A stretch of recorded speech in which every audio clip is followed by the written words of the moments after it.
Hello दोस्तों, कैसे हैं आप सब।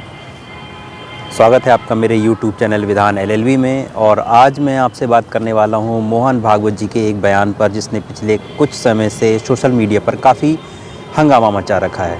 बयान आपने सुना होगा, जो कि इस विषय पर है कि जाति व्यवस्था जो भारत के अंदर है वह ईश्वर की बनाई हुई नहीं है। ऐसा मान के चला जाता है, हिंदू धर्म में ऐसा मान के चला जाता है कि जो जाति व्यवस्था है भारत देश के अंदर वह ईश्वर की बनाई हुई है।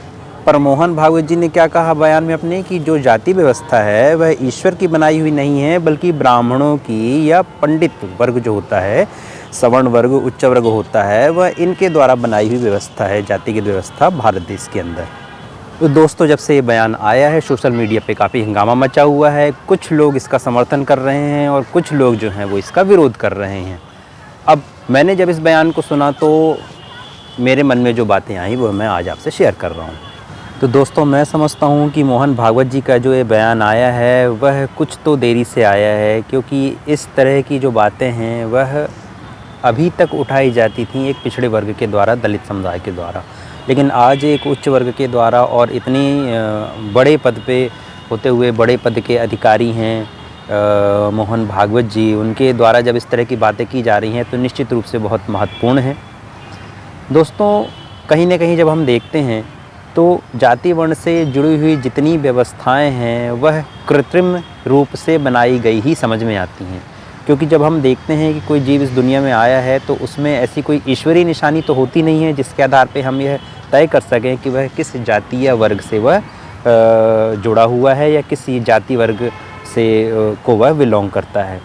हम किसी भी बच्चे के माता या पिता या उसके परिवार की पृष्ठभूमि के आधार पर ही यह तय करते हैं कि वह किस जाति या किस वर्ग से जुड़ा हुआ है।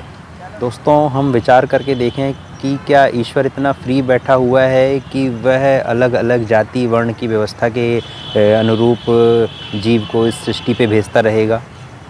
यदि ऐसा ही करना होता तो वह इस दुनिया में व्यवस्थाएं ही ऐसी बना देता है कि कोई जीव जब इस दुनिया में आ रहा है तो वह उस अलग व्यवस्था से आता।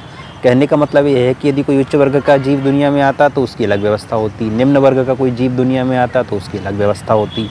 पर प्रैक्टिकली ऐसा देखने में नहीं है। हाँ, कुछ जगह लिखा ज़रूर है कि जो ब्राह्मण वर्ग है वह मुख से पैदा हुए हैं, या जो नीच वर्ग है, दलित वर्ग है, पिछड़ा वर्ग है या शूद्र वर्ग है वह पैरों से पैदा हुआ है। पर वो प्रैक्टिकली ऐसा देखने में नहीं मिलता, वो सिर्फ लिखा हुआ है, कहने सुनने पढ़ने के लिए अच्छा है।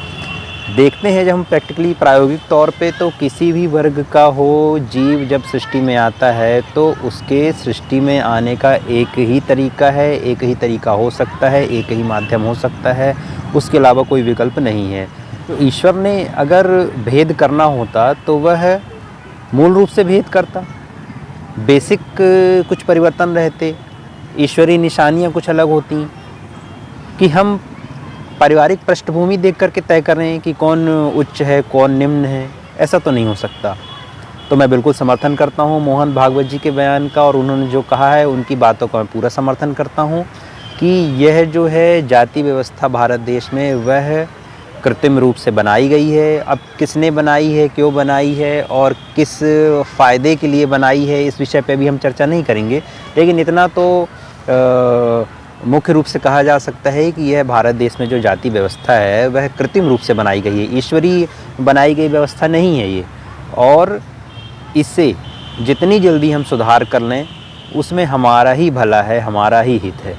तो दोस्तों, मैं तो मोहन भागवत जी का पूर्ण रूप से समर्थन करता हूं, और इस वीडियो के माध्यम से मैं आपसे भी अपील करता हूं कि आप देश हित में मोहन भागवत जी का समर्थन करें और इस बुराई को भारत देश में जड़ से ख़त्म करके हम सब मिलजुल करके रहें, और देश हित में जो भी हम कार्य करें, देश हित में कार्य करते हुए देश को आगे बढ़ाने के लिए हम कार्य करते हुए मिलजुल करके एक होकर के कार्य करें।